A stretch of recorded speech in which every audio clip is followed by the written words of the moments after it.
മൂവാറ്റുപുഴയാറിൽ മരിച്ച നിലയിൽ കണ്ടെത്തിയവരെ തിരിച്ചറിഞ്ഞു. മൂവാറ്റുപുഴ സ്വദേശി ബിജിമോൾ, ഭർത്താവ് നാരായണൻ, ഇവരുടെ ഒരു കുഞ്ഞിനെയുമാണ് തിരിച്ചറിഞ്ഞത്.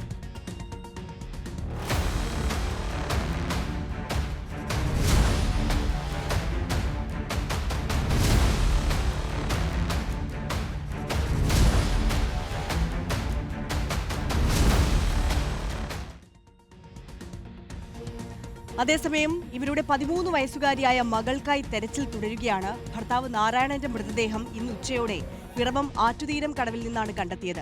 കാഴ്ചാ പരിമിതിയുള്ള ബിജിമോളും കുടുംബവും കൂട്ട ആത്മഹത്യ ചെയ്തു എന്നാണ് പ്രാഥമിക നിഗമനം. മുളക്കുളം പാലത്തിന് സമീപം നിന്ന് വെള്ളിയാഴ്ചയാണ് ബിജിമോളുടെയും കുഞ്ഞിന്റെയും മൃതദേഹം കണ്ടെത്തിയത്. എറണാകുളത്ത് നിന്ന് സജോ ദേവസ്യ നമുക്കൊപ്പം കൂടുതൽ വിവരങ്ങളുമായി ചേരുകയാണ്. സജോ, നടന്നിരിക്കുന്നത് ഒരു കൂട്ട ആത്മഹത്യയാണ് എന്നുള്ള പ്രാഥമിക നിഗമനത്തിലാണ്. അങ്ങനെയെങ്കിൽ എന്തായിരിക്കും ആ കുടുംബത്തെ അലട്ടിയിരുന്ന പ്രശ്നം എന്നുള്ളത് വലിയ ചോദ്യമാണ്. നോക്കൂ, സ്വന്തം മക്കളുമായി ഒരു അച്ഛനും അമ്മയും ആത്മഹത്യ ചെയ്യേണ്ടി വരുന്ന സാഹചര്യം എന്ന് പറയുമ്പോൾ അവരെത്രത്തോളം വലിയ പ്രശ്നത്തിലൂടെ ആയിരിക്കാം ഒരുപക്ഷെ കടന്നു പോയിട്ടുണ്ടാവുക.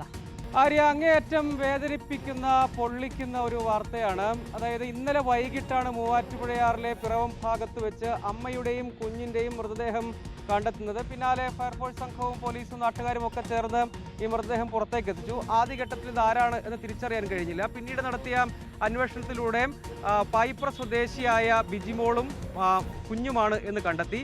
പിന്നീട് നടത്തിയ അന്വേഷണത്തിലാണ് അവരുടെ കുടുംബാംഗങ്ങൾ ആര് എന്ന് സംബന്ധിച്ച് അന്വേഷണം നടത്തിയപ്പോഴാണ് ഇവർ കോതമംഗലം ഭാഗത്ത് വാടകയ്ക്ക് താമസിക്കുന്നവരാണ്. ഈ ബിജിമോൾക്ക് കാഴ്ച പരിമിതിയുണ്ട്.